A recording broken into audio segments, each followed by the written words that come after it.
Stand by. The program will begin soon. I don't know why I'm talking about this.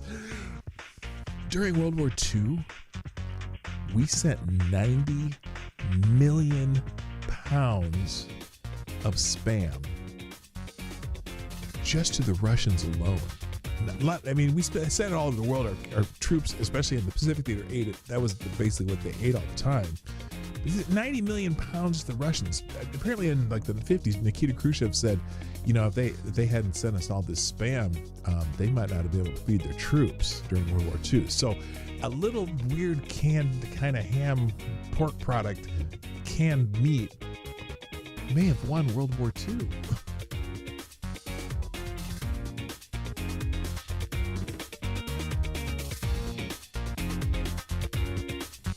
And the Fed is trending on X. And I wasn't sure why, and I'm still not 100% sure why, although part of it is because of this building that they're renovating. They're supposed to be renovating one of the buildings at the Fed, right? And the other day, Donald Trump came out there with Jerome Powell, and they're talking about how the renovation of the building was kind of a little bit over budget, okay? First of all, the numbers on this are crazy.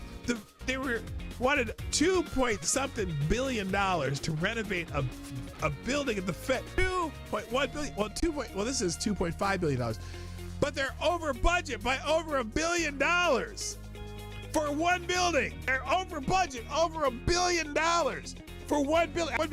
$1 billion friggin' dollars for one building. This isn't even for building a new building. It's for renovating a building. What the actual F are they doing?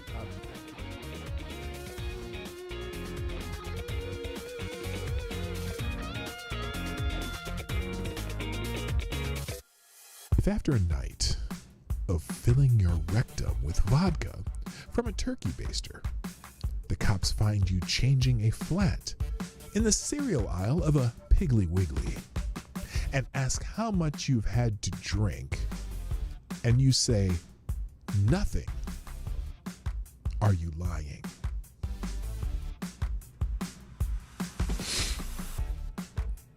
Well, no. Now, if they had been asking, have you been injecting? You'd have to say yes, but they said, have you been drinking? Well, no, absolutely. Yeah, Lord Stanhope, absolutely not. In fact, you all can try to answer these questions. Stand by. The program will begin soon. A WNBA game got stopped in the middle of the game because one of the players lost their wig while they're playing, and they had to run off. And then some fan made fun of the player, and they had to run. And they kicked the fan out for making fun of a player losing the weave. Not a weave, it was a wig. Losing their wig. They had to have a timeout for the wig, a wig emergency. Which I'm like, why the F are you wearing a wig while you're playing basketball? But then yesterday, I believe it was yesterday, a game had to be stopped briefly because someone threw a big old green dildo on the floor. Someone threw a dildo out on the floor, out of the court. They had to stop the game. I don't know if they caught the person who sent the dildo, but the green dildo was on the court, and a good large number of the players had no idea what to do with something of that shape, but that's okay. It happened, and then someone made this t-shirt or this meme, pay us what you owe us, which has a dildo on it. So that was fun.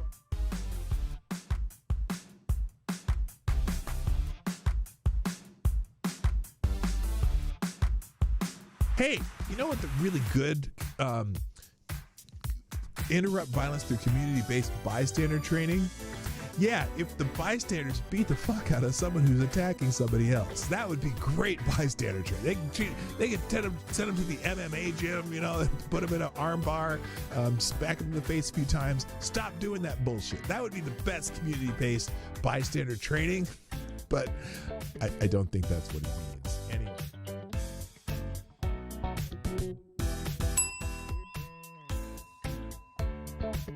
And then the other one, they'll go back all the way to Dylan Roof. Dylan Roof's the other one, which, does anyone, okay, let me ask you something. A lot of you are right-leaning on the right.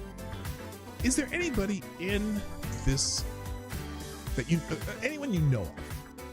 Is there anyone that you know of on the right who supports or supported Dylan Roof?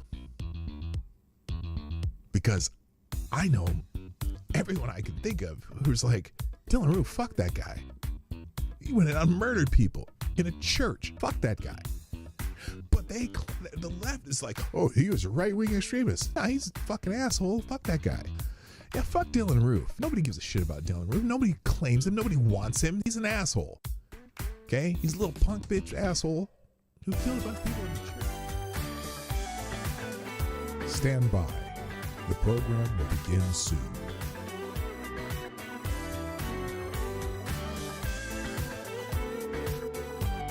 Reverend Robin Bartlett of First Church of Sterling, Massachusetts, uses John 1:14 of the Bible to justify why she brings her 11-year-old son to drag shows. This is what we're getting in the Rainbow Church. The Rainbow Church aren't exactly hiding. That's true. The Word became flesh and lived among us, and my body, your body, their bodies are home for the living God. That is why I take my 11-year-old boy to drag shows in the summer with my friend and fellow church leaders, Kate, and her 11-year-old boy. Especially if you're a man, bodies can be celebrated and played with. That's her message. What the fuck?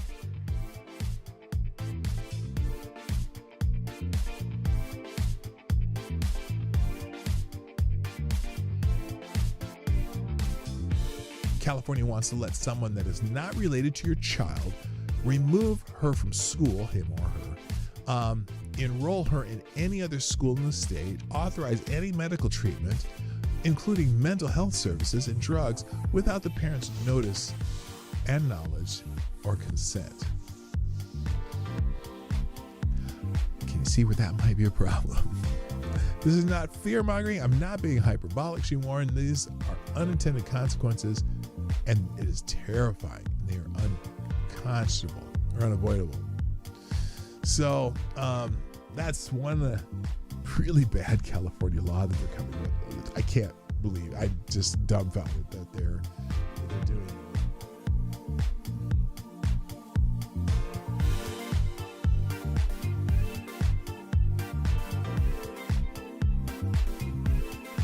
Now this is interesting. That new mayor candidate, the leading Democratic mayor candidate for New York City mayor, Damme, wants cops to stop responding to attacks on Jews. And by the way, Jews in the New York City are victims of the majority of hate crimes. Not a plurality, but the majority of hate crimes against people in New York are against Jewish people. And you know, especially religious hate crimes. Anyway, 345 hate crimes in New York City last year, more than all other minority groups combined, according to the New York Police Department data. Anti-Jewish crimes accounted for 54% of the 641 total hate crimes reported to police in the city in 2024. Since the beginning of the year, 60% of the 123 recorded hate crimes have targeted Jews, according to the New York Police Department. Well, Zohran Mamdani, the radical Islamist and leftist terrorist supporter, has proposed that New York Police Department not respond to hate crimes, instead that they be handled by social workers. This shifts resources away from responding to attacks on Jews and moves away from having law enforcement deal with those attacks, and instead has his political leftist allies deal with them by burying them. Right?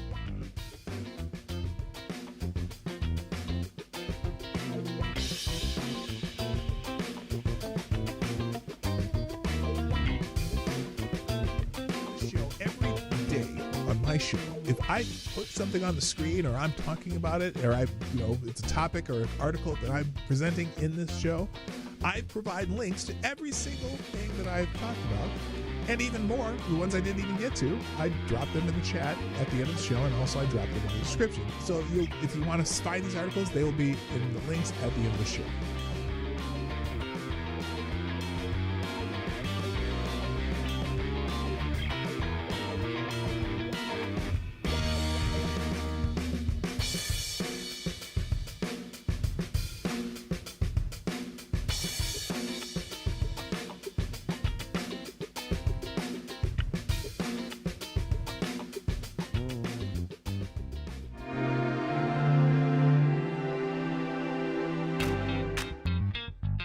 Ladies and gentlemen, coming to you live from the Lucky Dog studio in a hidden location somewhere in the upper Midwest of the United States of America, it's a brother making his own way but with all the wrong opinions.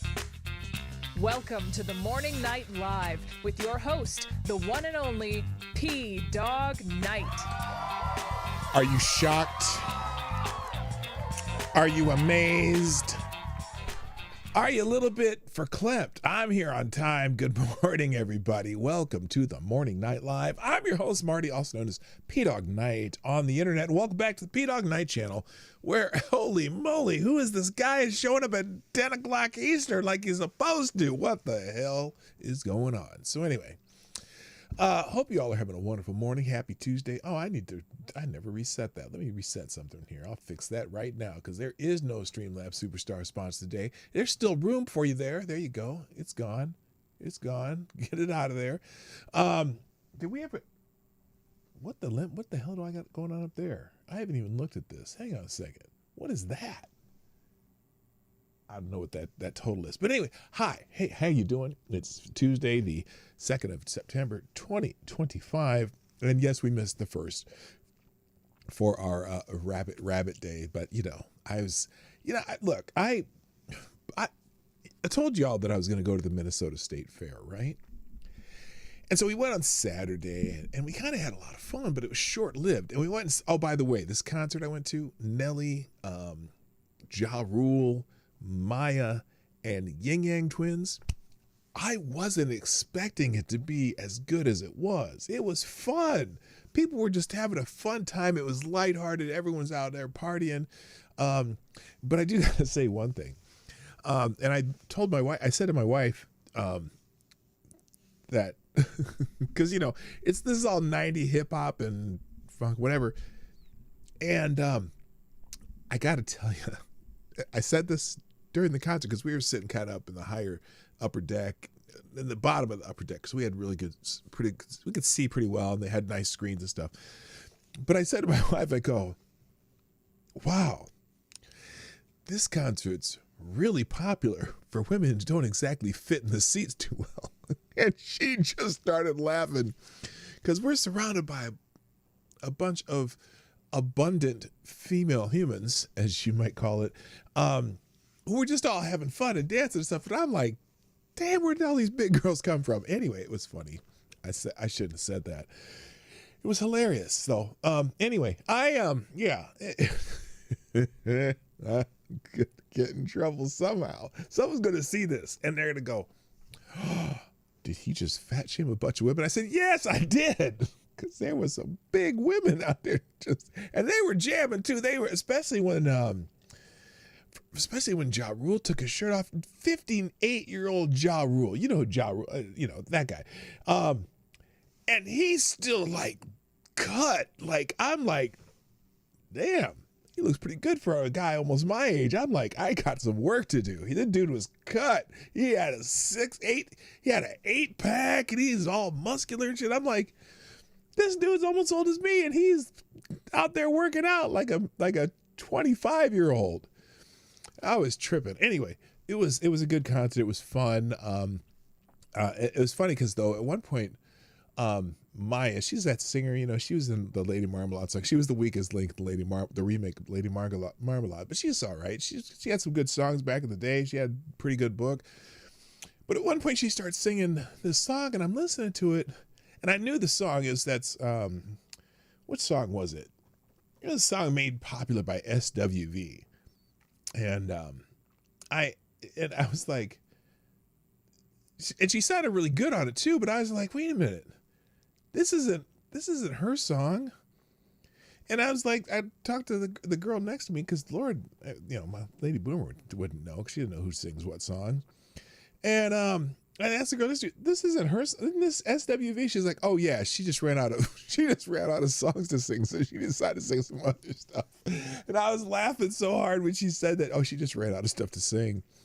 But it was an entertaining concert. I'm reporting back to you now. If you get a chance to see that, I don't know if they're on tour. I don't know if they're doing a state fair tour, what they're doing, but it was a good show, and I was glad that we ended up going to it. SWV. It was a one of those girl groups from the 90s. I think there's 3 of them, an R&B girl group, SWV. And it stood for Sisters with Voices, but they had a couple hits and they were very good singers.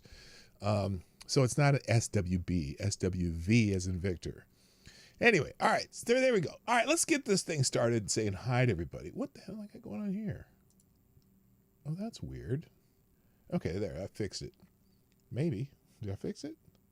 Yes, I did. I fixed it. All right, let's say hi to everybody. Get this thing going. First in the chat today, Tyler F gets the bell. Yeah, baby. Congratulations. Made it here. Welcome to the show. Also, good morning to Avocados Diabli, who's always close. Look, me being on time, I know it threw all of you off. I'm just, I'm here on time for a change. So, you if you were thrown off, that's why. Also, Avocados Diablo with the belated rabbit, even though it's rabbit, rascally rabbit. Morning, Lewis. What's up, Lua? Gunfox, and what was it? I almost said interminable. The wonderful master of the PDawgKnight Discord. Blue-Eyed Screams in the house. Resolute Germ. Bookworm Addict. Nice to have you back. Attack Alpaca. Also, good morning to Wheezy McBluntblowing. Is that JB? Who the hell is we? Hello, Wheezy McBluntblowing. Nice to have you here. Okay, I wasn't even close to first this time. I don't even know who that is. But welcome. I know you're somebody that's been here before. Also, good morning, Reaction Puerto Rico. And Renee Mayette is in the house. Good morning. Ms. Wild Wolf's here. Good morning. And Somnambul Nation, what's up? Found is in the house. Nice to have you back. Rick Ashbringer. And okay, it is JB. I figured that just sounds like a JB alternative name. All right, so anyway, make sure you, like as Reaction said at the bottom there, thumbs up, repost. I don't know what the check mark is, and make sure you got the bell if you haven't done that to get the notifications for this show. Also, thanks to people who are sharing the stream. Oh, wait, what the hell did I do there? Didn't I already have that somewhere? Yes, I did. I see. There we go. Thanks to people sharing the show, which includes, of course, Somnambul Nation. Now, Reaction Puerto Rico beat me to the punch. What do you got going there? Oh, you got all them English flags. Yeah, see, I got to talk about that today. That's a trip. So thank you for the Let's Go. If you haven't done that yet, click the link and reply Let's Go to my tweet of the show. Also, Somnambul Nation with the posting of the show. And whatever this is, hope you spent yesterday listening to this album like I did. Yes. Oh, 90125. That's a great album. Isn't that the one with Roundabout on it?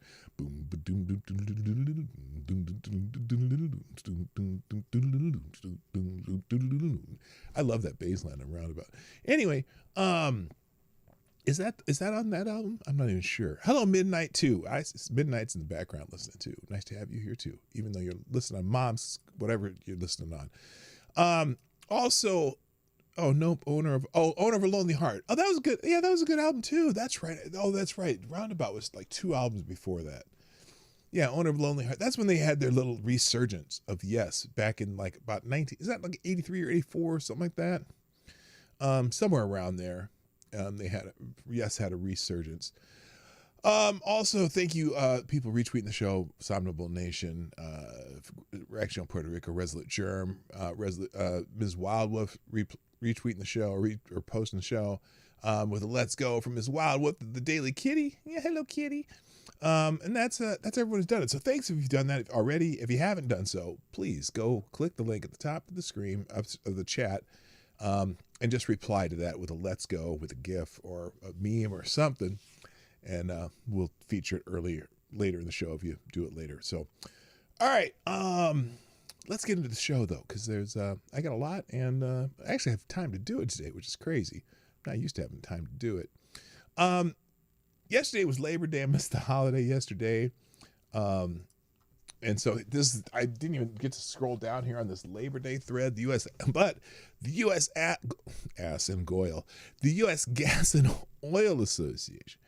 Oh, 90215 was the comeback after the band broke up and Asia was formed. Oh, that's right. That's right. I forgot about Asia. Hello, Ercole Di Stefano. Monkey didn't do a show today. I don't know. He wasn't on this morning that I know of. Well, should we find out? Let me go take a look. All right, let's open up this little YouTube window here. I don't think he did. I think he took the day off. You know, Monkey's not. He does when he can, and that's not every day. Let's see. I don't see. Yeah, it doesn't look like Monkey did a show this morning. I'm scrolling through here. Emily Baker. Oh, I haven't seen her for a while. She's a lawyer. Yeah, no Monkey today. Monkey did not do a show. So there you go. All right. Anyway, back to Labor Day. I didn't scroll through this, but here, the U.S. Oil and Gas Association, as opposed to the U.S. Ass and Oil Association, says Happy Labor Day. The last time the United States was 100% renewable was around 1850. Life expectancy was also 39.4 years. Thanks to the workers in our industry, the complainers have been given an extra 36.7 years to complain about how bad we are for humanity. That's actually very funny. Like I said, I haven't scrolled down here to see what people are saying about Labor Day today, but that was from yesterday. Someone here says, yesterday, my 5-year-old and I set off on a mission to visit as many local parks as we could in an afternoon. The idea was to rate each from 1 to 10 and explore our local parks together as a father and son Labor Day adventure. Sadly, this turned into a lesson on homelessness, addiction, and learning to avoid danger. Oh my gosh, there was homeless tents set up one of the parks. A man was sleeping under a pavilion next to a swing. The pavilion itself was covered in profanity and people were screaming at each other as we walked by. There was no other kids in sight. Another park was left damaged by Hurricane Helene. A man had broken through a do not enter fence and set up an entire encampment with his moped parked next to his tent underneath the pavilion. When we finally got to the fountains downtown, there were folks smoking weed, passing out on steps. Parks are one of the last truly free kid-first spaces. No ticket, no membership, just a place where families can show up and host a party and gather with friends, do something to get out of the house. When a park feels unsafe or completely trashed, well, a parent like me quietly stop coming. Once families leave, the commons shrink. Fewer kids, fewer eyes on the park, and it's just spirals from there. I'm sick of people calling this compassion. It's honestly abdication. To be honest, I'm not even mad at the man under the pavilion. I'm mad at our system that puts him and my son there at the same time. Looks at that and calls it kindness. Parks should teach a 5-year-old how to climb the monkey bars and meet new friends, not how to step around a campsite. If we can't keep a playground clean, safe, and kid first, then what exactly are we doing here? Now, I don't know what city that is in, but it is giving that park a 1. Yeah, exactly, JB. Oh, I'm sorry. Good morning to the Pope. Excuse me. Pope Tyrannus III, the blessed lish with the daily message of hope, says, blessings of the Holy Ghost be upon you. Each day is a gift. All you need to do is unwrap it and enjoy. Yes, that's a great message. Thank you. Thank you to the Pope. Welcome. Yeah, that's an interesting post. It doesn't necessarily have anything to do with Labor Day, other than that they were using their day to go visit parks, and that park definitely got a 1. Thank you, JB. That's your joke. I'll let you keep it. So anyway, obviously yesterday was Labor Day, and I didn't pay attention to it. Lady Night Boomer and I were worn out. Oh, I didn't finish my state fair story. So we went to that show. We were there up with the state fair from probably about 3 o'clock until about 11:30 at night. Stayed a little after the concert and had a few drinks. And then we're like, well, we were so worried about not getting to a lot of the making sure we got time to get to the concert, which is at the they have a huge grandstand like stadium that they have concerts in. That, we didn't really go see a lot of the stuff at the state fair. And I don't even know how big our state fairgrounds is. Here, let's see. Siri, how many acres is the Minnesota State Fairgrounds? The Minnesota State Fairgrounds has a total area of 322 acres. 322 acres. This is from Wikipedia. 322 acres is our state fair. I mean, it's huge place and lots of cool stuff. And anyway, so we didn't get our fill on Saturday. So then we decided to go there Sunday. And we were there. We got it there like 11 in the morning on Sunday and did not leave till about 10:30 at night. We were there 12 hours walking around. And I promise I'll make a video about this one, because there was one particular food stand that we're walking, we go to, because there's so many sections of this fair, you don't get to all of them. But there's one food stand that we walked by, and it's this little blue food stand that said donuts. Okay, donuts. There's all kinds of, any kind of food you want to eat, you can find at our state fair. But this one was a little blue donut stand. And we looked at the line, and we thought, we get up there and there's line there. And we're like, oh, where's he in this line? And the line, like, think of this state fairgrounds in city block length, okay? And for about a block past the donut shop, the line went to there, and then the line turned, and I looked down, and this line is like 6 blocks long. It's like going to a Krispy Kreme opening or something. It was like at least 6 to 8 blocks long. And I took a video I went from the start, I took a video from that line and just went all the way down. And we're like, people are waiting for donuts in a line 40, like, so we decided okay, these people know something that we don't know. So we said, okay, fine, we'll get in the line. Okay, we got in the line. We went all the way down to the end of the line, like 6 blocks that way. Got to the end of the line. And like Lady Boomer's like, well, why don't you go get us a beer and a wine, so at least when we're standing in this line, we're doing something. So I walked all the way over to this other place way down here, and it took me a while to get back, and she was about halfway through the line. I'm like, oh, the line's going pretty fast, but the line was 45 minutes long. And so we're in the line. I'm saying to everybody in the line I see, I'm like, these better be really good. And so we get closer, and I had never really looked at the donut place before, and they only sell one kind of donut, glazed donuts. But as we're getting closer, I'm looking there, and I'm like,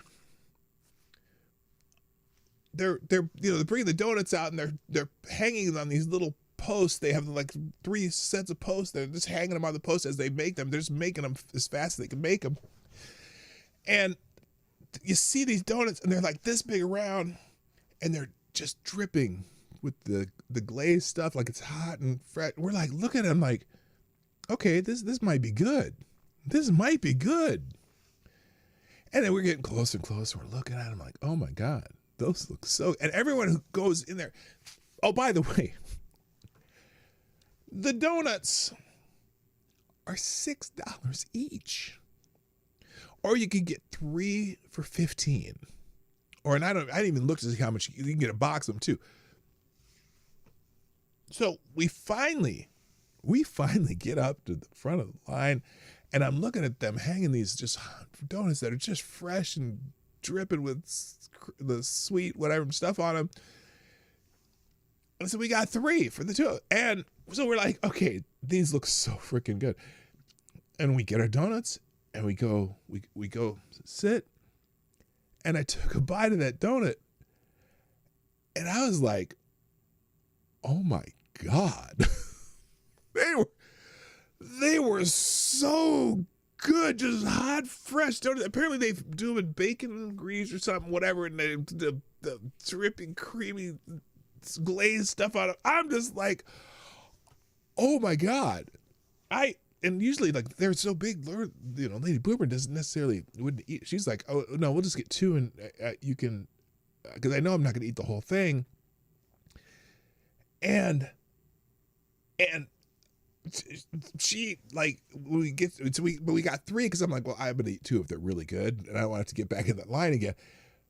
Oh my God, they were so freaking good. Lady Boomer ate a whole donut and started eyeing my second. I'm like, no.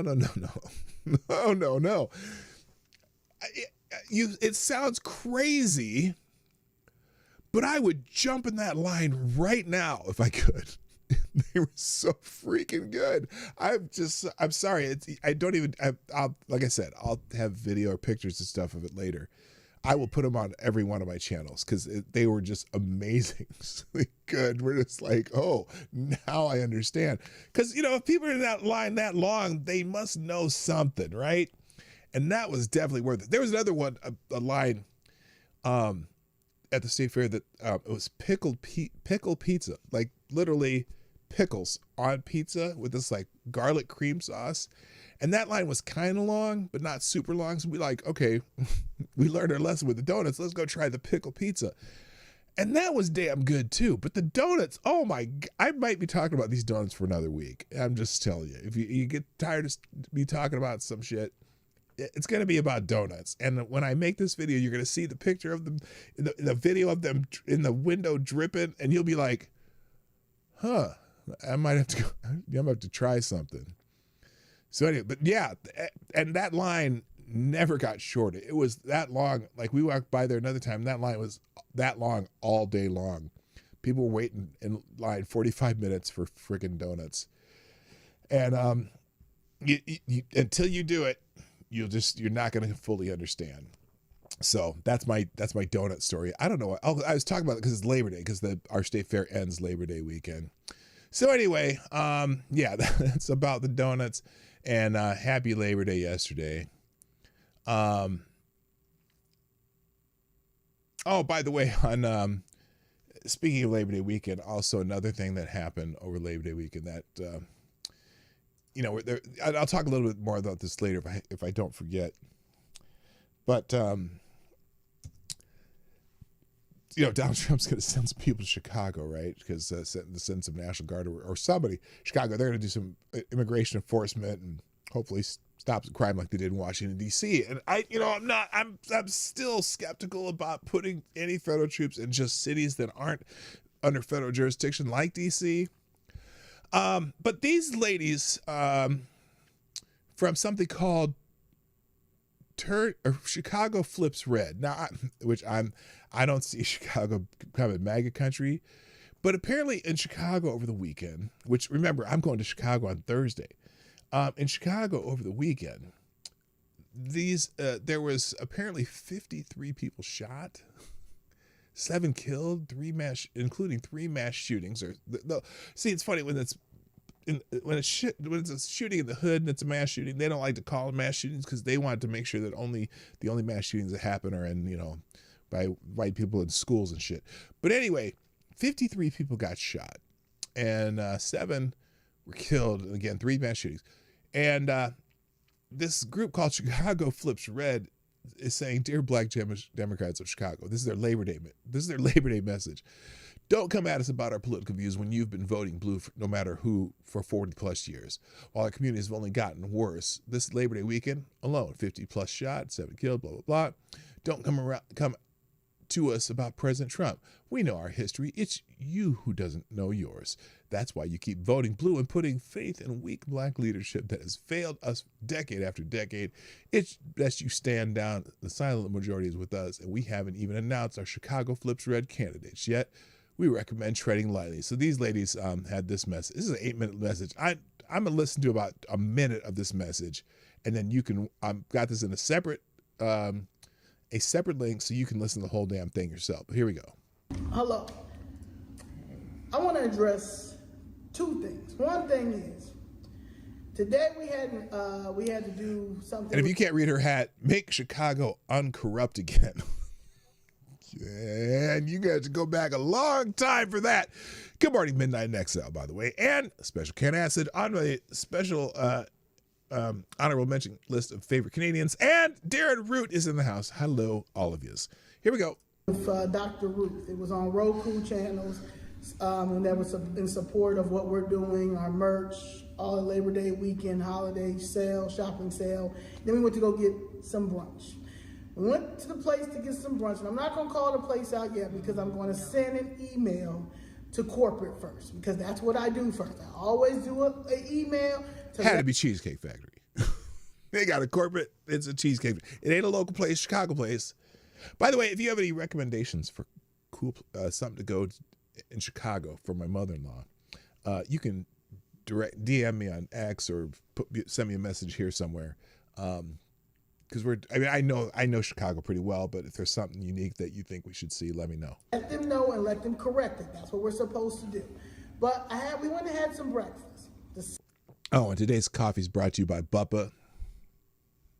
I'm Buppa. That's my granddaughter. That the first grandchild names the grandfathers in my family. Hers was Buppa. Stairs and all of that because of the Chicago Flips Red shirts and all that stuff. Them trying to put us in the back of the restaurant like we are like this is the civil rights and we're dealing with the back of the bus again and all that stuff because you guys have an issue with us. Our political stance as Republicans in this city, in this deep blue city. After that, we end up walking, and we're walking back to our office. And we have a person, a heckler, that's what we call in the comedy world, with the boo. Oh, remind me to talk to you about my hecklers this weekend. I'll tell you in a minute. Boo, boo, all this stuff. We don't want the National Guards and things like that, and know your history. Yeah, know our history, all this stuff. You had some people across the street, you know, that were confused and all this stuff. And me, I'm not tolerating none of this. For 2 years, I was down there getting no help, asking for help from this administration, from the previous administration when it comes to on the federal level, but the city, Brandon Johnson, Tony Preckwinkle, our Attorney General, Kwame Raoul, Governor Pritzker, all of that, asking for help when it came to my personal issue. On top of that, I started requesting help when it came to other unhoused people also who are dealing with demolition. I hate the word unhoused. I hate that word. Just say homeless. But you know what? She's got to be PC in Chicago, you know. With their homes and stuff like that, on top of making sure that illegals are getting everything that Chicago citizens are not getting. I advocated for us, all of that stuff. I'm not an activist at all. I'm an entrepreneur and I'm a daughter and I didn't have time for this. But what I'm not going to tolerate is if you see me and you start any of that, I'm cursing you out. Point blank. I do not care. Good for her. I'm not gonna go back and forth with you. Any of that. You guys are not on the front line. You guys do not care. This is the weakest group of black men. I ain't gonna hold you. The weakest group of black men I've ever met in my life. I really feel sorry for the level of down lowness that we have in our group, in our community. That the fact that we can't get nothing done at all we do is go back and forth. Y'all going back and forth with women who are out here standing on the front line for us because y'all been voting blue for 40 years and they have done nothing for us but continue to take from our communities, taking from our children. Okay, I'm going to stop there. She goes on to talk about how she's welcoming the National Guard. She welcomed help to stop crime and shit like that. And that's what this whole thing with the Chicago Flips Red, because they're tired of being, all the illegal immigrants get put into the communities that some of these people live in, and they're just like, we're tired of this shit. Stop. We need some sanity in Chicago, and they can't stand Brandon Johnson because he's a moron. And so anyway, I'm gonna let you can watch this whole thing. I don't want to take up too much time with it. But point being, her point about being a costume for you. And Tyre, I see your super chat. I'll get you in a second. At the State Fair this weekend, Lady Boomer and I stopped by a couple booths of people who might not be blue whatsoever. I ran into Royce White over the weekend. He's the black gentleman who ran for the Senate as a Republican this last round against Amy Klobuchar and did pretty good. And now Tina Smith's seat, our other senator's seat's coming up. So he's running again for Senate in 2026. Ran into him, and I just like, I've met him before, and we talked a little bit. I went over to his booth, got one of those signs.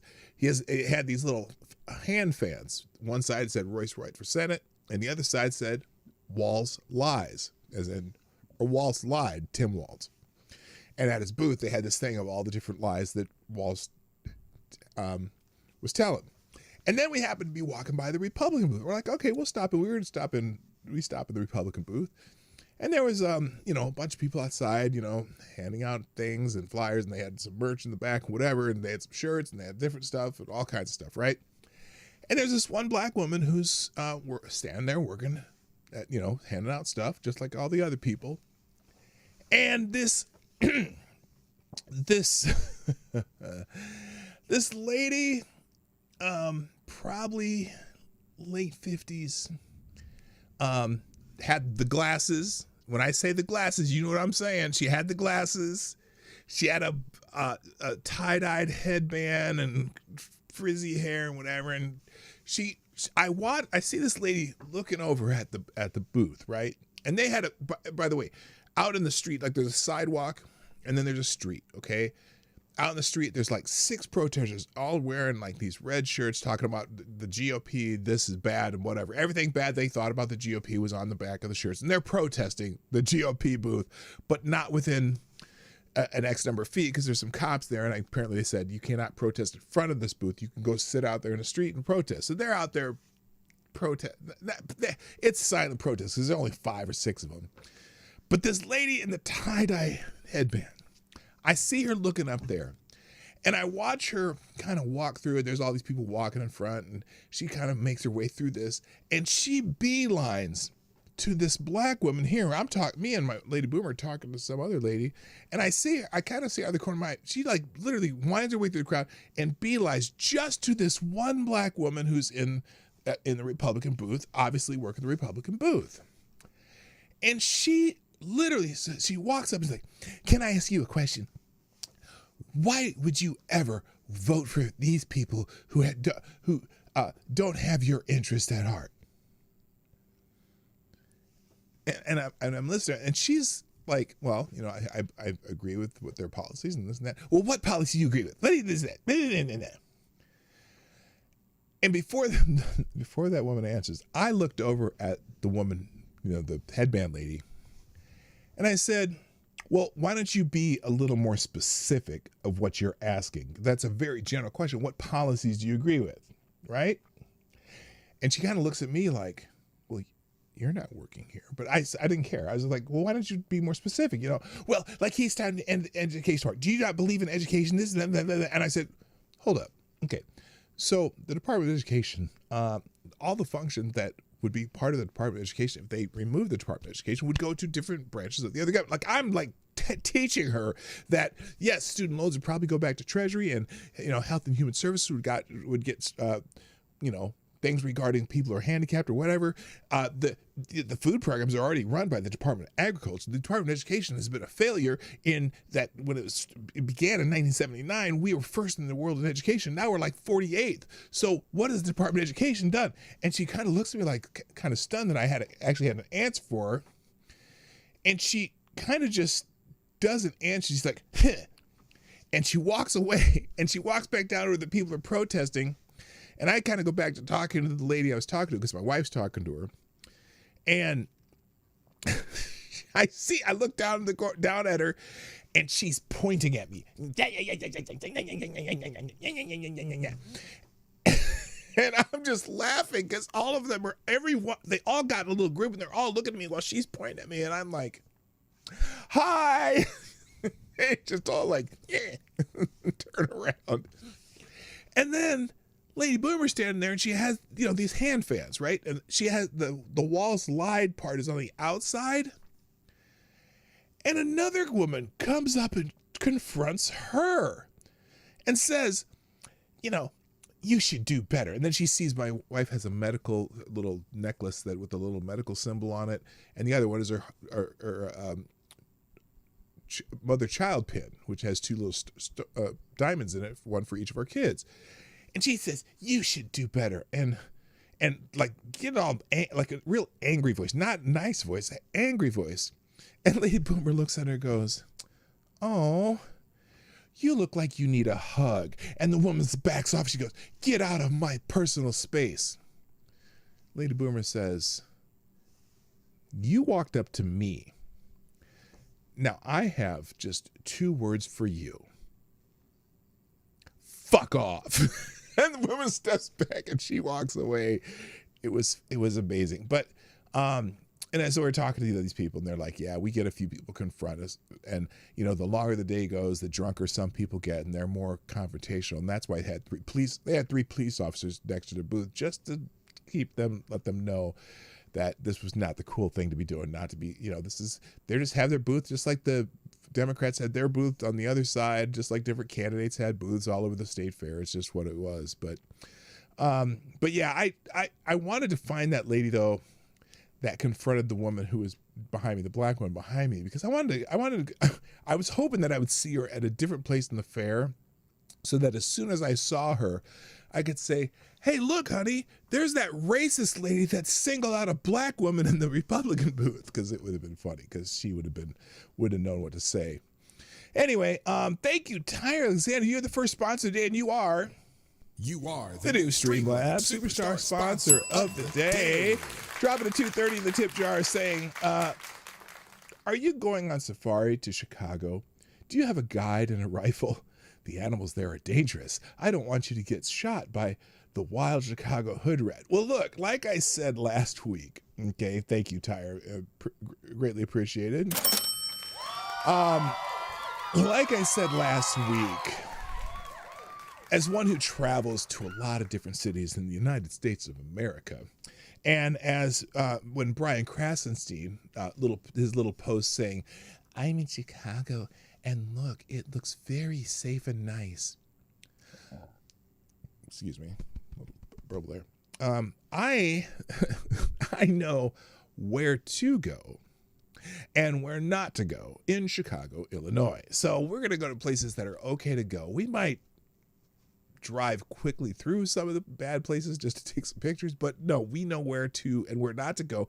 I guarantee that we will not get shot, although it's hard to tell, because sometimes shit happens. I don't know, by the way, I don't know when exactly the president was talking about sending people to Chicago. I'm not sure, because I don't know if that's supposed to be this coming weekend or what, but that's when we're going. So we'll see what happens. But we are definitely, some things we're going to, for Grandma Boomer, or, well, she's more than a boomer because she was born in 1941. But anyway, we're going to take Laura's mom. There's a couple things that we have to do while we're in Chicago. One, we are going to get an Italian beef sandwich at Al's Beef, the original Italian beef sandwich. If you've never had an Italian beef sandwich, in Chicago, that's kind of one of those famous foods that are very Chicago. Italian beef at Al's Beef. We're probably going to get one deep dish pizza. Lady Boomer doesn't like a lot of crust and stuff, but I just saw that pop-up reaction. Yes, if you want to contribute to the Bulletproof Vest Fund, just as Reaction Puerto Rico did, thank you, Reaction Puerto Rico, for that. Thanks for the deuce in the tip jar via YouTube Super Chat. Yes, contribute to the Bulletproof Vest Fund. I'm changing my thing. That's tomorrow. We're gonna do Italian beef, deep dish, Chicago style deep dish pizza. Also, we're going to do Italian beef sandwich. What are their names? Antonio and Vincenzo? Gay? No. If you've never had a Italian beef in Chicago, you don't know what you're missing. That shit is so good. But you can pretty much, they have a place here that makes them, but it's just not the same. And then also the other thing, we're gonna do a Chicago hot dog, because Chicago has their own way of doing hot dogs. No ketchup, but they kind of put onions and relish and they put giardiniera peppers on them and tomatoes, and it's a Chicago experience. All beef Chicago dog with all the works, no ketchup. Thank you, Renee Mayette. Also, get them plates, King. Yeah, we're gonna be eating. Thank you for the $4.99, Renee Mayette. Appreciate it. Y'all are fantastic. Anyway, so yeah, and like I said, DM me if you have anything we have to do. We're gonna. Here's the other thing I'm gonna do. So that picture that Brian Krastenstein put up with the in front of the bean, we are gonna go to the bean and take a picture in front of it. That big silver bean. I don't know what the hell that is, but you know the yeah, we're gonna go check out the bean. So that's cool. Good morning, Anand. 1, 2, 3. Welcome back. All right. If you never had Italian beef in Chicago, pause. All right. So, wow, I haven't gotten very far, have I? This is like I just started the show. This is crazy. All right. Some other things about Labor Day, a little quick. Chrissy Noem had a Labor Day message that jobs are going back to American citizens, not foreigners. In her tweet here, she said this Labor Day, America works for the American. Again, 100% of all the new jobs gains have gone to U.S. citizens, and 2.5 million Americans are back to work since January. Under Biden, 88% of all jobs went to foreign-born workers. Meanwhile, DHS reforms have saved taxpayers over. What's the rest of this message? I can't see it. Well, here, I'll just read the article here. Meanwhile, DHS reforms have saved taxpayers over $13.2 billion. She continued, President Trump and I are putting American workers first. Happy Labor Day. Indeed, Americans have witnessed quite a transformation in the last year as the American economy has transitioned from former President Joe Biden's economy built on migrant labor to President Donald Trump's vision of prioritizing American workers. As such, employment among native-born Americans has exploded, as Breitbart News thoroughly documented. Continuing the trend in July, Trump oversaw all net job growth going to native-born Americans, while hundreds of thousands of foreign-born workers drop out of the labor market each month, opening many entry-level jobs for Americans working and the lower middle class. So they got some charts and graphs there, and a video here that's saying something. So there you go. Lots of stuff about the return of American jobs. So good. That's a good deal. Thank you, Chrissy Noem. And while we're thanking people, thank you, Avocados Diablo, the new Streamlabs Superstar sponsor of the day, dropping $2.31 just so we can see Jack Cochran's girlfriend dance. Avocados Diablo says, I have not had a decent Italian beef since I moved from the Chicago area 20 years ago. No one outside of there seems to know how to make a good one. I have given up on even trying to find any place that sells them at that point. You know what I'm talking about. You absolutely know what I'm talking about. There was one place in the Twin Cities that the two guys were from Chicago and they moved here and they opened a restaurant and they had a pretty good Italian. I mean, it was a good Italian beef. They did it very Al's style, for example. But then, their restaurant got closed during COVID, so that was a bump. There's another place called Chicago Something Authority here in the Twin Cities that it does an okay Italian beef, but it's just not like getting one from Al's or Zippy's in Schaumburg, or there's a bunch of different places that have a really good Italian beef. And it's definitely a Chicago thing, or as a Chicago person would say it, it's definitely a Chicago thing. Because that's how they say Chicago in Chicago. All right, and then the other, let's see. I already did that. And what's this? Oh, and the Treasury Secretary popped in about Labor Day. Exclusive Treasury Secretary Bissett and Labor Day No Tax on Tips diner interview. Time for a parallel prosperity where Main Street and working Americans do great. So you can read that one. It's interesting, but I'm not. Yeah, the Treasury Secretary's pretty good.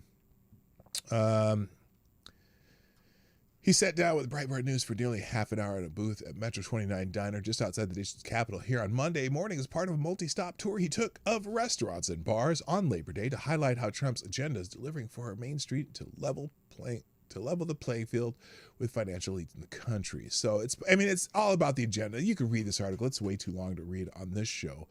But that was also in the Labor Day trough. And then finally, a really good article in the Federalist about California and how they restrict freelance work. I mean, they tried to kill Uber and Lyft and all the places where you can go to like kind of make your own business out of it. And they end up having to make all these exceptions. But you can read that one too. It's about Labor Day. All right, enough about Labor Day. Good God. Other holidays today, it is World Coconut Day. Oh my goodness. Also National Blueberry Popsicle Day. That's very specific. Pierce Your Ears Day. Nope. I have no piercings and no tattoos. And I think I'm gonna keep it that way because, I don't know. VJ Day as in Victory in Japan. Wait, in honor of the brave men and women who fought freedom on VJ Day. Let's come together on their sacrifice. This is Victory in Japan Day. Telephone Tuesday, I don't know why. And Bison 10 Yell Day. Get ready to go to your school spirit on Bison 10 Yell Day with cheers, chants. Okay, if your school mascot is the bison, it's your day. Like, is it North Dakota or North Dakota State? North Dakota State's the bison. I don't understand that holiday. All right, moving on. Celebrity birthday today is Keanu Reeves, who turns 61 today. Keanu Reeves, also just like me, born in 1964, looking good for a 64-year-old man. That's when he was younger, though, when he was a young kid. The other dude, there's a little more closer to today dates and a little Matrix-looking outfit, and then him on a motorcycle. So happy birthday, Keanu Reeves. Prolific. Was he Bill or was he Ted in Bill and Ted's Excellent Adventure? Anyway, excellent. Congratulations. All right. Bill Belichick is trending. Apparently, I didn't know. Now, big college football weekend. I'm only going to highlight two things about college football this weekend.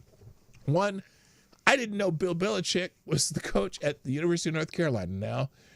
And I didn't find out this morning that the University of North Carolina got their ass kicked by TCU 41-7. Now, a lot of people are talking about Bill Belichick's girlfriend. This is not Bill Belichick's girlfriend.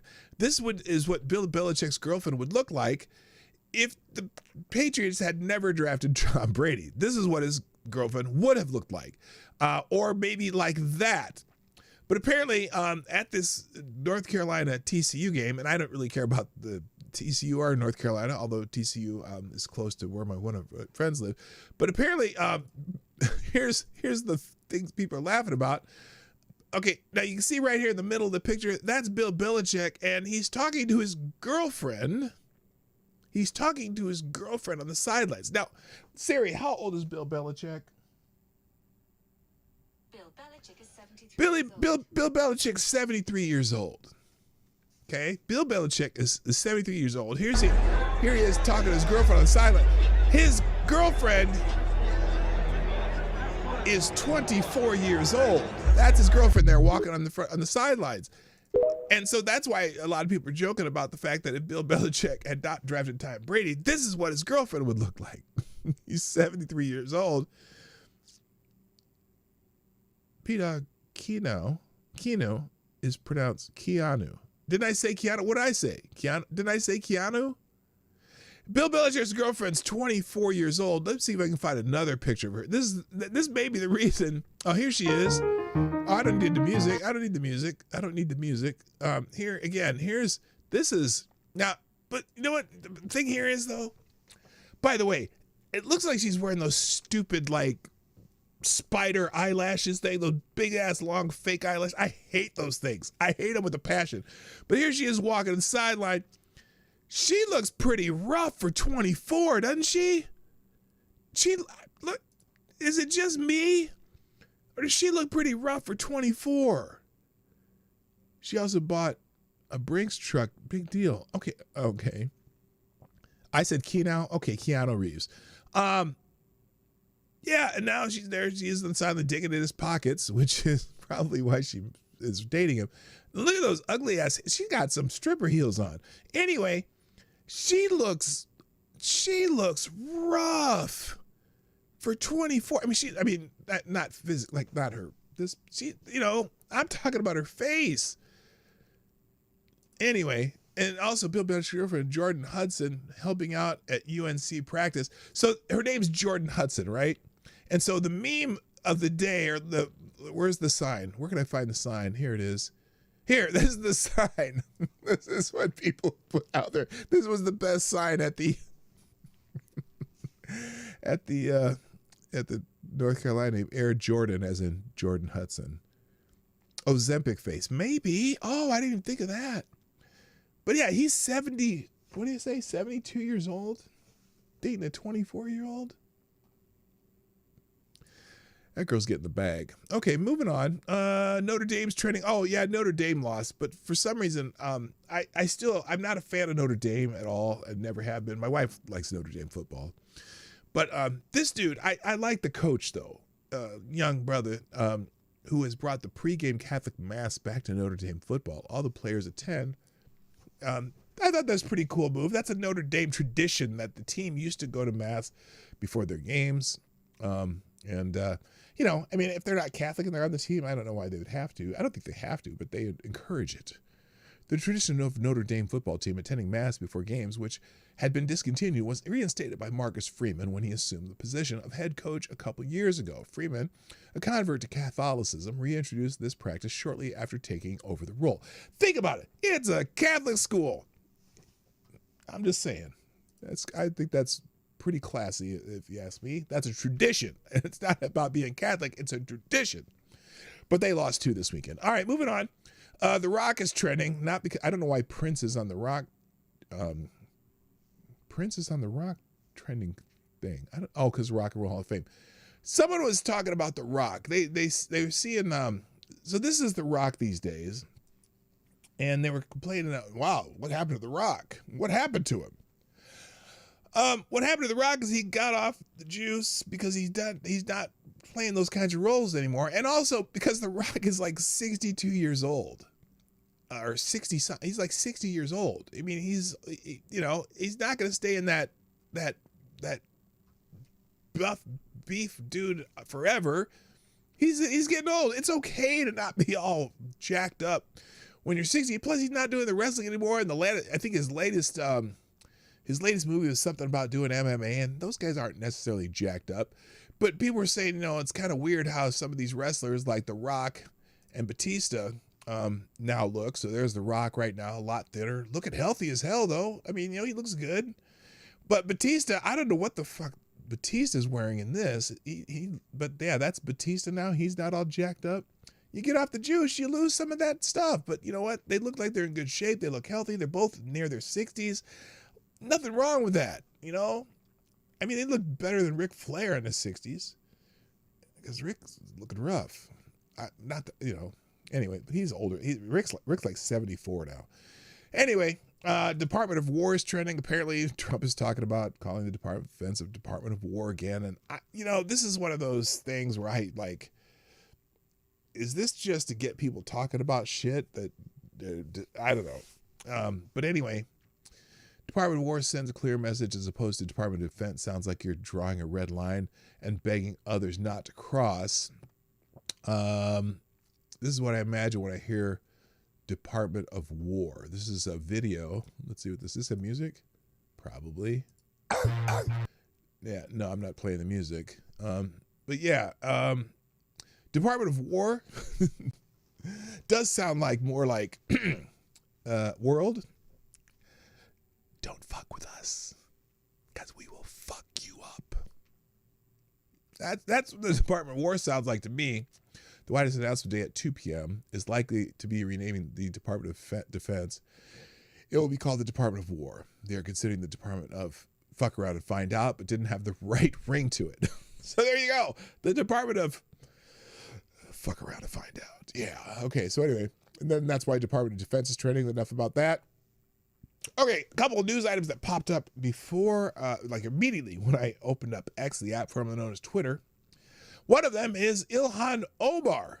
Her fortune apparently has soared. Now, they say to 30 million, it means ethics scrutiny. Now, hang on, slow down, okay? Because if you read this, it's a range, okay? But listen to this. So Minnesota Congresswoman Ilhan Omar's net worth has surged between 6 million and 30 million. To between 6 million and 30. So it's between 6 million and 30 million, okay? In her May 2025 financial disclosure. A staggering 3,500% if you say 30 million. 3,500% increase from 2023's 51,000.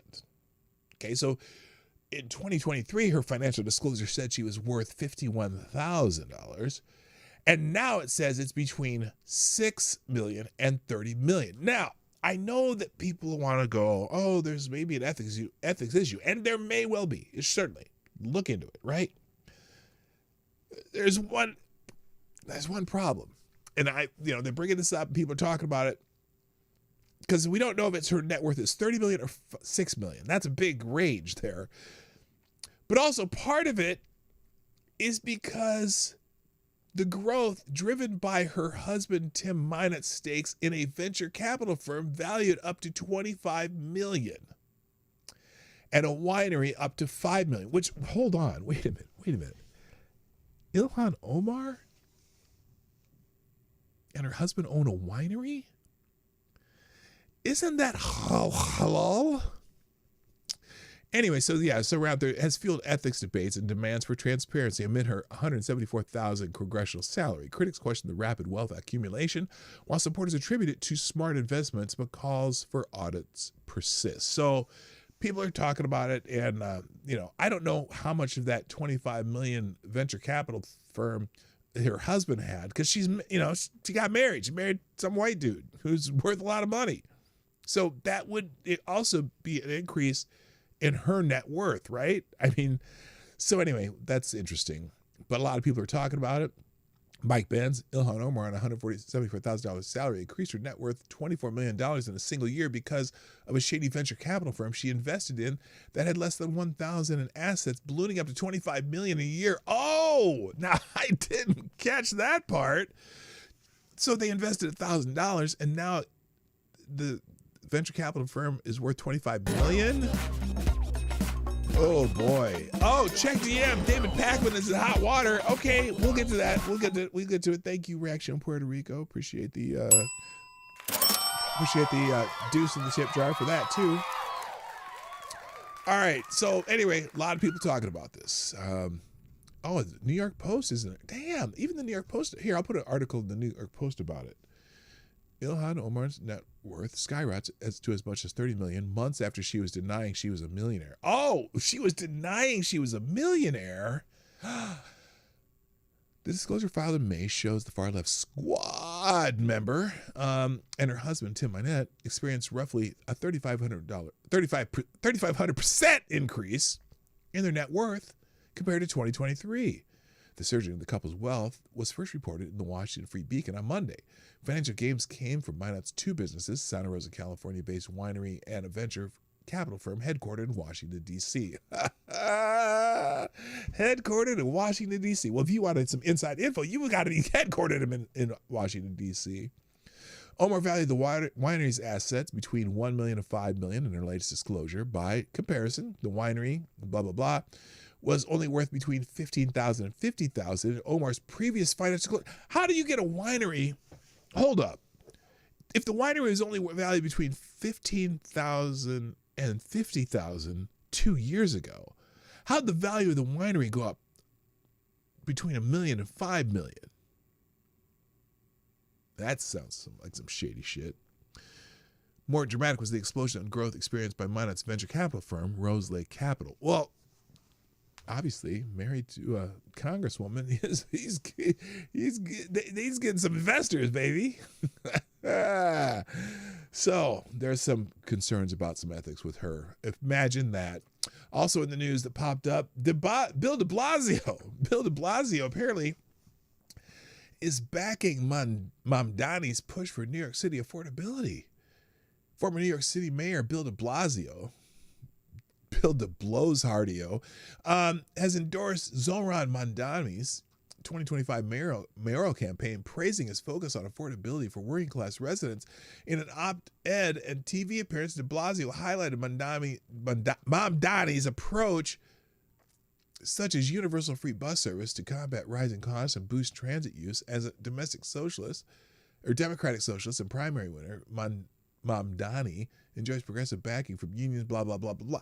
Look, Mamdani, with the free buses and the free something, and also he's like talking about doing rent control citywide, which will not only exacerbate homelessness and empty units, What's he going to do? Force people to rent people out and renovate shit?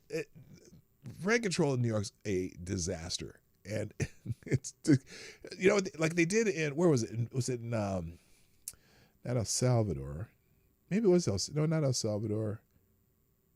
Yeah, El Salvador, where they got rid of the rent control and the housing stock grew huge, and the housing crisis. No, where's Malay? Is he to Argentina? I think it's Argentina. In Argentina, they banned rent control, and the housing market grew like exponentially after that. It was like they had the housing supply grew so much that the cost for housing came down, and you know, it solved so many problems. Rent control is not a good idea. It just, all it does is restrict the way people maintain properties, because they can't raise the rent on them when they do improvements. And so a lot of, like, there's like 10,000 units in New York City that are not being rented because they can't be renovated, because there's no value in renovating them. So anyway, here's Bill de Blowhard on MSNBC talking about Damme. Free bus. And who runs that? The city of New York runs it, just like we run so many other services. And the bottom line here is to think about the free buses again. Free buses has been proven to work in many parts of the country. Where? I'll get you a list of cities. Where in the country are there free buses that it works, that the cities can afford free buses? Where? Tell me where, Bill. But the bottom line is, it is He's something talking out that his ass. allows people to, one, reduce their costs, which people are overwhelmed by, right, to get into mass transit more. It works because we know that if people are given a quality alternative they can afford, they'll use it. Free buses. And who Please, he's so full of shit. Do you hear what he asked, where has it worked? Here is to think about the free buses again. Free buses has been proven to work in many parts of the country. Where? I'll get you a list of cities, but the bottom. He's talking out of his ass. He didn't know. Anyway, so there you go. De Blasio is now backing Mamdani. Also here in another. Oh, and here's the. Now, let's talk about the violence in Chicago. Trump vows to end Chicago deadly violence amid leaders' rejection. Chicago Labor Day weekend erupted in violence with 54 people shot and 7 people killed, highlighting an ongoing gun crime in underserved neighborhoods. Mayor Brandon Johnson rejected President Donald Trump's offer for federal intervention, citing local crime reductions and concerns over political motives, while Governor J.B. Pritzker it dismissed the need for the National Guard. Trump's vow to solve the crime problem fast has intensified debates, drawing criticism from public figures and social media, blah, blah, blah, blah, blah. Is this de Blasio too? No, this is, let's see. Breaking: Democrats have now lost Morning Joe on crime, who is fuming about Chicago's weekend shootings. Oh, Scarborough got mad? Okay, let's listen to Scarborough get mad about Chicago. Let's listen. Concern is you have leaders in Chicago that see this, as you say. We've been reading about this for years now. Yes, we have. Every weekend, and maybe crime has gone down. But, you know, we had the mayor of Chicago on last week saying, oh, we don't need any more police officers. Police officers aren't the answer. No police officers. You know, I think he said no 5 times. You look what's happening this weekend. You look so, you know, I actually think that Jay... Micah doesn't look happy that Joe's talking about this. By the way, why does she... Look at... What's going on with her face? Well, at least it's not seeping. Never mind. No, I actually think that J.B. Pritzker should do something radical.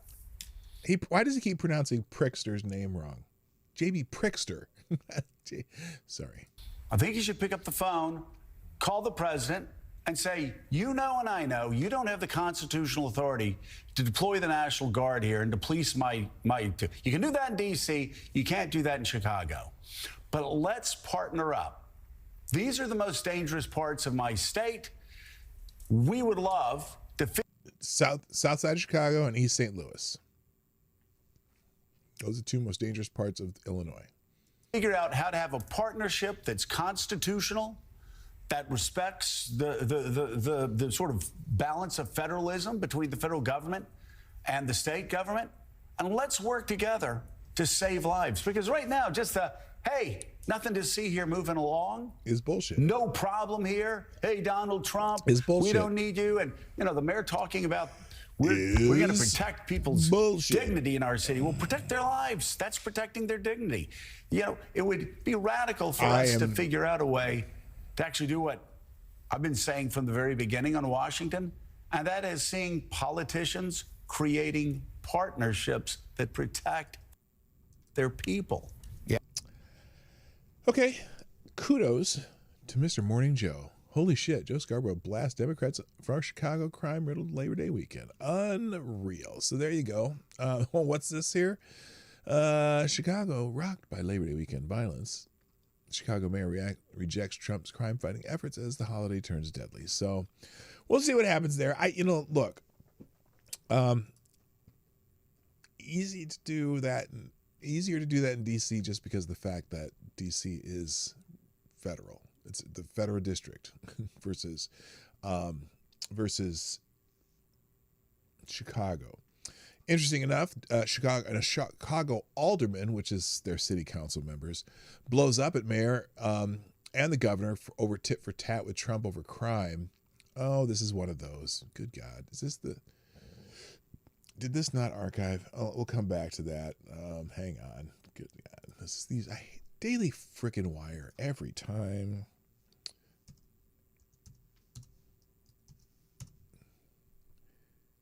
Wait, what the hell?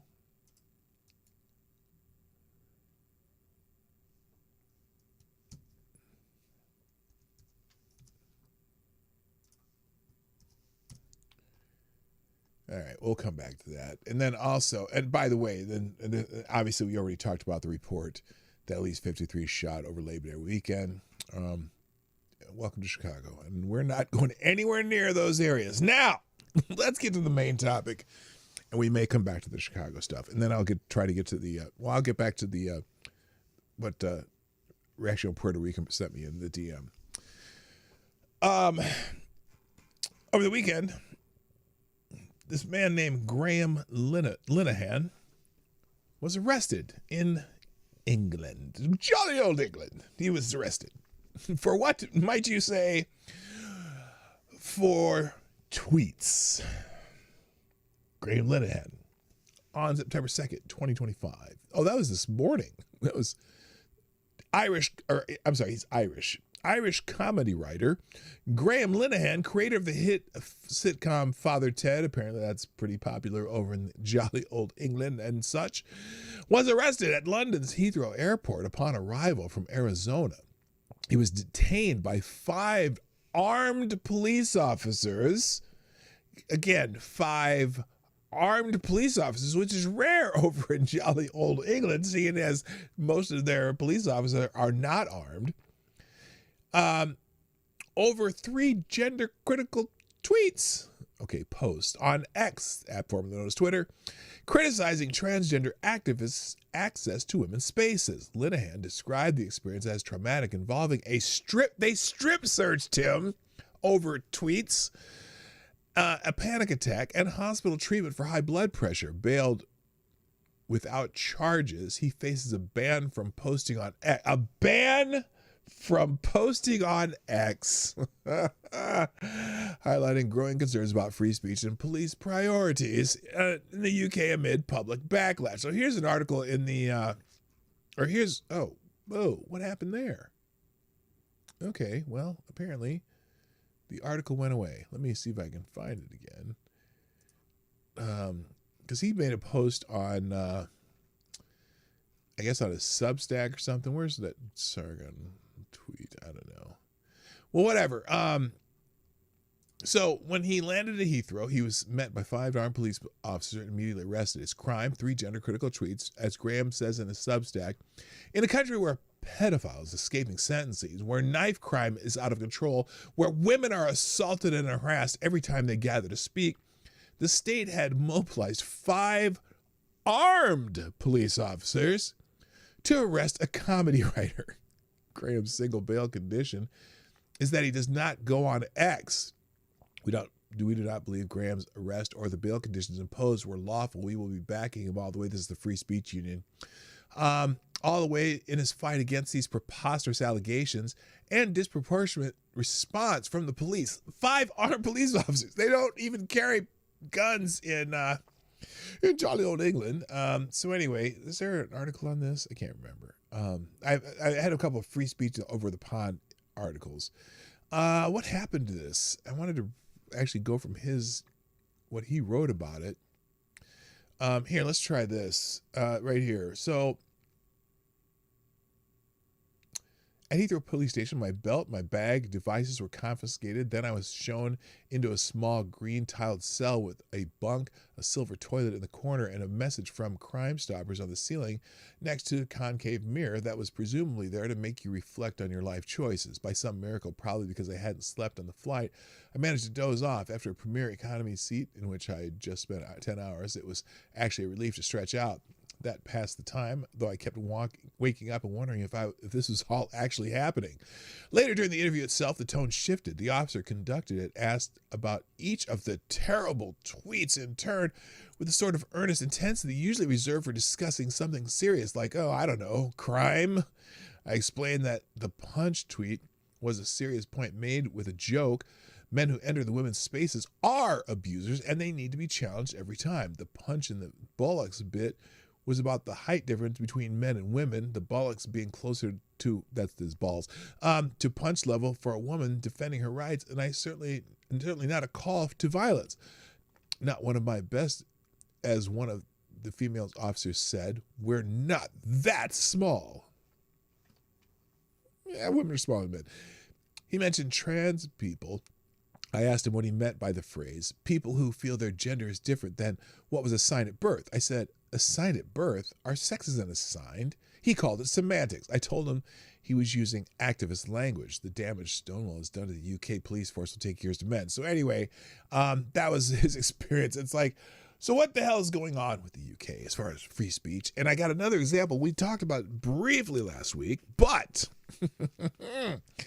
this is also one of those buttes. This thing, oh, here. Okay, we got the Chicago Alderman. Anyway, I'll get back to that. Also across the pond, apparently raising the English flag makes you an extremist. Now, I made my little video about that pink-haired lady talking about anyone who flies an American flag, I think they're racist, they're probably anti-gay, they're anti-trans, blah, blah, blah, blah, blah, blah. To which I just say, that sounds like a you problem, lady. Well, apparently this is happening in the UK also. People, a top Labour parliamentarian has accused those involved in the anti-mass migration campaign to raise the England flag of England of being extremists. A member of Parliament for Norwich South Clive, Lewis, has claimed that the so-called far right are behind the patriotic Raise the Colours campaign of hanging England's St. George's Cross flag and the Union Jack in his constituency after flags were raised outside of a migrant hotel in Bowthorpe last week. Speaking to the local Eastern Daily Press, the Caribbean Heritage MP said that while some may be flying the flag out of national pride, he claimed that far-right groups are using these flags to mark territory and intimidate the vast majority who reject their extreme views. They love saying extremes. Good morning, Selected Boy. Yeah, boy. They're trying to drag the flag back into being just their flag, only for their purposes of division and intolerance, undoing the brilliant way our multi-heritage England teams turned it into one of unity and pride, Lewis continued. I've raised residents' concerns with the county council. They can't look the other way when extremists use our streets to send an intimidating message. Lewis, a former Labour leadership candidate and member of the party's socialist campaign group, has previously been asked by police to refrain from attending pro-open borders counter demonstrations held in opposition to locals protesting the migrant hotel in his constituency. The police have previously asked him not to attend for fear of stoking further tensions after he was seen at a December protest shouting into a megaphone that some opponents of mass migration were racist and fascist.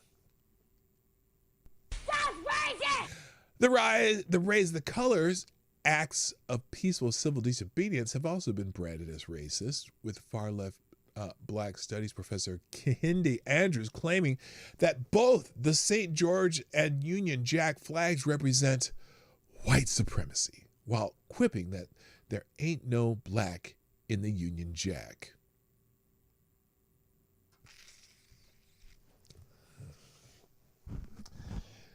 My brothers and sisters in jolly old England, or the Great Britain, or the UK, or any of those entities, which is several different things, would you kindly tell this brother to shut the fuck up? It's like, goddamn. You know, there are people in England who are black, who've been there for generations and are proud to be Brits and enjoy being British citizens and whatnot. It's almost like they're adopting American grievance culture. But also the problem with all the immigration is in England is very parallel to us, and it may be even more extreme because, you know, the poor white folks in England are getting pushed out of the bigger cities. But you know, it's an interesting cultural phenomenon there, and if they're gonna start like look, I kind of I wonder if things in England are becoming like things in Minneapolis, where you got all these mosques, you know, doing call to prayer 5 days a week or 5 times a day and all that other stuff. It's just strange, and it's a big cultural shift, and there's going to be tensions there, and it's not going to stop anytime soon. Thank you, Avocado Stallion. Another small bowl of the tip jar. Greatly appreciate it. Who says, give it 5 years, and the St. George's Cross will become St. George's Crescent. Oh, fuck. Yeah, well, like Minnesota changed its flag to oh, by the way, wait a minute. I gotta show you something, because I told my wife something also this weekend while we were at the state fair, because all 3 Republican booths that we saw at the state fair were not flying the new Minnesota state flag. And because, you know, we had this big flag change in Minnesota, right? And I told my wife, because she hadn't even heard about it yet. Like some people who don't pay attention to this shit haven't heard of it, right? And so I said, yeah, our new Minnesota flag, it looks like a butthole. Okay? And so here, let me I can't center this. There we go. So so we saw a flag. You know, you can fly a flag horizontally, or you can fly it vertically, right?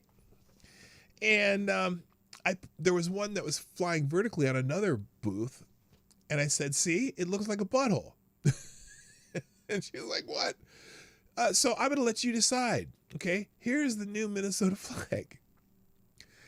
It looks like a butthole. It looks like if you were looking from a toilet's eye view, that's somebody sitting on the toilet. And now, Lady Boomer says, I will never unsee that. Because it looks like a toilet's eye view of a butthole. Do you agree or disagree? It looks a little bit too much like some separate Somali state flags too. But anyway, so there you go. I'm going to leave that in the links today. Our flag that looks like a butthole. All right. So anyway, yeah. So now raising the English flag in England is racist, I guess. So good morning, Unacceptable Views, my other favorite Canadian. All right. Here we go. What else? I have a bunch of other random stuff. The only other trending thing I was talking about was, this wasn't even trending. This was Chrissy No More the weekend. Because this is a little First Amendment stuff, right? So apparently CBS News on Face the Nation, I didn't realize, I thought Face the Nation was live, but apparently they tape it in the morning. And so, you know how CBS got in trouble for treating small children. oops. So he needs to, and the one thing that we will continue to do why doesn't the pause is work? to make sure that Okay, he hang doesn't on. walk free in the United States of America. There we go. All right. Let's see if I can make this. There we go. So, Kristi Noem was on Face the Nation over the weekend, and apparently they kind of edited what she said and left out a significant part about this. So, you know, CBS got sued by Trump, and they settled with Trump for like $15 million, whatever. Here's what the section that they're talking about with Kristi Noem on Face the Nation, how they cut the response that she made. Here's the original and what actually aired on TV. And the one thing that we will continue to do is to make sure that he doesn't walk free in the United States of America. This individual. So that was the way it sounded on Face the Nation. But they left out this part, the continuance of this. Individual was a known human smuggler, a MS-13 gang member, an individual who was a wife beater, and someone who was so perverted that he solicited nude photos from minors, and even his fellow human traffickers told him to knock it off. He was so sick in what he was doing and how he was treating small children. So he needs to never be in the United States of America, and our administration is making sure we're doing all that we can to bring him to justice. And so they left that out because they don't want her saying stuff like that. She's responsible for her own words, and if there is a problem with that, she would be held responsible, but they wouldn't allow that to be aired. Kind of crazy, isn't it? All right. I have a few other things before I move on, though. I have some. I want to go to what Reaction Puerto Rico sent me. Or no, wait, where is it? Right here. Oh wait, there we go.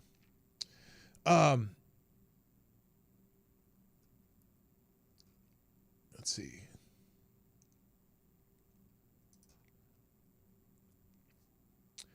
How it started and how it's going. Bobby Nunez. Hang on a second here. Bobby Nunez is now under arrest for brazenly towing an ICE vehicle. He is charged with theft of government property. Apparently, he thought it would be funny to interfere with our immigration enforcement operations. Now he can laugh behind bars. Oh, he got arrested. While he faces charges, Nunez is looking at up to 10 years in federal prison if convicted. Oh, so he thought it was hilarious that while ICE was doing their job. Hey! Fuck you now! Fuck you! Hey! So that's the guy towing the ICE vehicle while they're making an arrest. Okay. Well, this is a case of FAFO because now there he is getting arrested. Aww. That's right.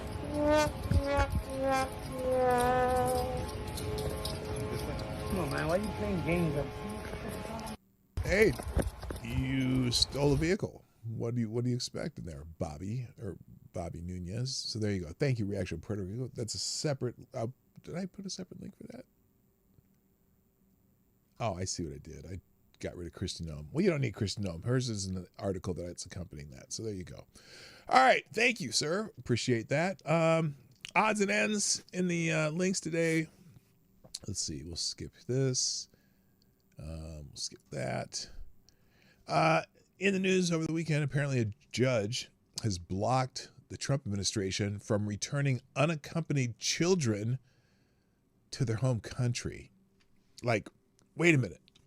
You mean this judge is encouraging child separation? What happened to the child separation issue? A federal judge on Sunday blocked the Trump administration's plan to return 76 unaccompanied illegal immigrant children found at the U.S. border to Guatemala. U.S. District Judge Sparkle Suknaden. What? Your judge's name is Sparkle? Sparkle Suknaden? Sided with attorneys for the children who argued that returning them to Guatemala would put them at risk. The Justice Department maintained that the children were being reunited with their parents and guardians. Here's the quote. Here, plaintiff children have demonstrated clear and irreparable harm if removed to Guatemala, Suknan, a Biden appointee, wrote. Several plaintiffs lack guardians who can provide safety and care. Many fear return and wish to continue pursuing their asylum claims before immigration courts, facing a risk of persecution and torture. Further, defendants have failed to comply with legal obligations to ensure safe repatriation to Guatemala. Suknan claimed that the Trump administration was discriminating against the children based on their nationality and had not given them due process. How does a judge not understand that deportation is not a criminal remedy? It's a civil remedy. The due process is if they've been here less than 2 years, you can send them back to their home country, and it's not considered punishment. But again, they're children. There's probably some interest, and maybe they know who their parents are. Who knows? Justice Department lawyer Drew Ensign stated that the parents or guardians of the children had requested the return of their children. The kids are being represented by the Young Center for Immigrant Children's Rights. These are not removable under the statute, he said. These are not removals out of the statute. These are repatriation. Yeah, repatriation is, oh my God, that's the civil remedy for the civil offense. Associated Press reported that many of the children set to be returned to Guatemala had already boarded their planes that were awaiting takeoff when the judge's order came through. White House Deputy Chief of Staff Stephen Miller ripped into the judge. Again, this is judges using questionable law to have it happen, to have their agenda. Speaking of illegal immigrants, now remember that Colony Ridge place down in Texas they were building? They were going to have this giant illegal immigrant community in Texas. Like they were building houses and having a whole subdivision strictly for illegal immigrants. Well, the lending scheme that gave rise to Colony Ridge is happening all across America. The same financial scheme that allowed Texas developers to profit on untold numbers of illegal aliens. Oh, by the way, they were selling them homes, and then for some reason they were finding ways to deny them some of these homes. They were just basically like ticket scalping. They sell at a high price, and you might not even have real tickets. The same financial scheme that allowed Texas developers to profit off untold numbers of illegal aliens by selling them American homes is now being employed by lenders all across the country. In the absence of a social security number, many illegal aliens have discovered a widely available form of identification from the IRS that can give them access to lenders all across the country, far beyond Colony Ridge. Individual taxpayer identification numbers, also known as ITINs, ITINs, introduced in 1996, enable the IRS to process taxes for individuals who don't have a social security number. They've since been heralded by one far-left Soros-backed group as a powerful tool for illegal aliens who can use the IRS-issued identification to buy their own slice of America, whether in a development like Colony Ridge or a residential neighborhood. The financial loophole has allowed for the creation of an entire industry that markets and caters to illegal aliens looking to cement their presence in the United States by securing a mortgage and buying a home. The loophole provides fuel for the growth of places like Colony Ridge, which now hopes to reach the population of 250,000. What? Oh my God. I didn't know it was that big. With the influx of immigrants, Colony Ridge has become a hub for criminal activity and drug trafficking and has been called home by cartel members, drug runners, human smugglers, and wanted murderers. Hey, yeah! Fantastic. One Pennsylvania-based company highlighted by the Daily Wire sought to empower non-citizens through its lending practices. The company, named Amras, even told the stories of illegal aliens who successfully use ITIN numbers documents to get mortgage loans. And there's also a Connecticut lender that operates in Texas, Florida, and 4 other states. That company, Prisma Lending Group, distributed a guide to prevent deportation and even hosted a conversation with an immigrant lawyer. Look, if they end up in one of these developments or they end up buying a home and they get deported, the banks can profit. If they can hang on for a couple of years, get all that early interest, and then still sell a house after. Now, look, banks don't like having properties owned, bank-owned properties. But with an illegal alien, if they sell the home and they profit off it, they don't have to send the money back to anybody. So like when a bank forecloses on a home, and they eventually, they get those people out that lost their house or whatever.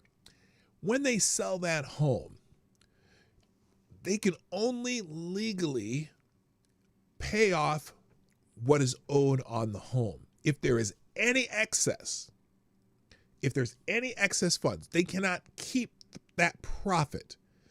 They have to give that money back to the people who, got foreclosed on. That's a legal requirement, although it doesn't happen all the time because they can't always find the people that they foreclosed on. If it's an illegal alien, I don't think do they have to give the money back? Probably not. So there's, for them, the risk of foreclosure, especially if they get them to pay for a few years, because the first few years of a mortgage loan is pretty much your, most of it's interest you're paying. They don't pay down the mortgage in the first few years. You don't start paying it down about halfway through a mortgage. But if the values of the homes rise and they can sell and make a profit, and then they don't have to, who do they have to give the money back to? They did a mortgage for illegal aliens who are not even supposed to be here. This is terrible. This is terrible. There's more in the article, but yeesh, holy shit. All right, other things in the links today. I'll just go through some headlines now. Christian Baker pleads for the SCOTUS to end California's lawfare against her religious beliefs. Now, we went through this shit in Colorado.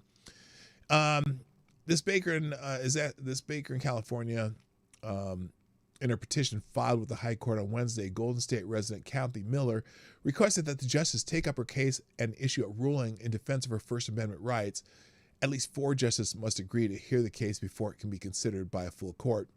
She says, all I want to do is serve my neighbors as the gospel of Jesus Christ calls me to without being forced to create messages that violate my beliefs, Miller said in a statement. Miller is represented by the Thomas More Society, Beckett and Limandry and Jana LLP. The case first came to fruition in 2017 when Miller, a Christian cake artist, was asked to design a wedding cake for a same-sex couple. After declining to do so due to her Christian beliefs about the sanctity of marriage and referring to the couple to another baker, Miller was subjected to an investigation and legal action by the California Civil Rights Department, according to Newsweek. While the California trial court initially sided with Miller in the dispute, a state appeals court later reversed that decision, allowing such lawfare to proceed. Miller later appealed to the California Supreme Court, which declined to hear the case earlier this year. In petitioning the Supreme Court of the United States to consider the client's case, Miller's attorneys argued that California's 8-year civil prosecution of Miller violates both the free speech clause and the free exercise clause of the First Amendment by forcing her to undertake actions that conflict with her Christian beliefs. So this is the same thing that dude has been going through in Colorado. They struck down the law they struck down the case in Colorado. He has the right to do what he does with his artistic work. And California is pursuing the same kind of bullshit against this woman. So good luck to her. There's the Graham Lineman arrested. Here's the Telegraph article. Where's the Graham? I'll just put it over. Let's see with that. Where is it?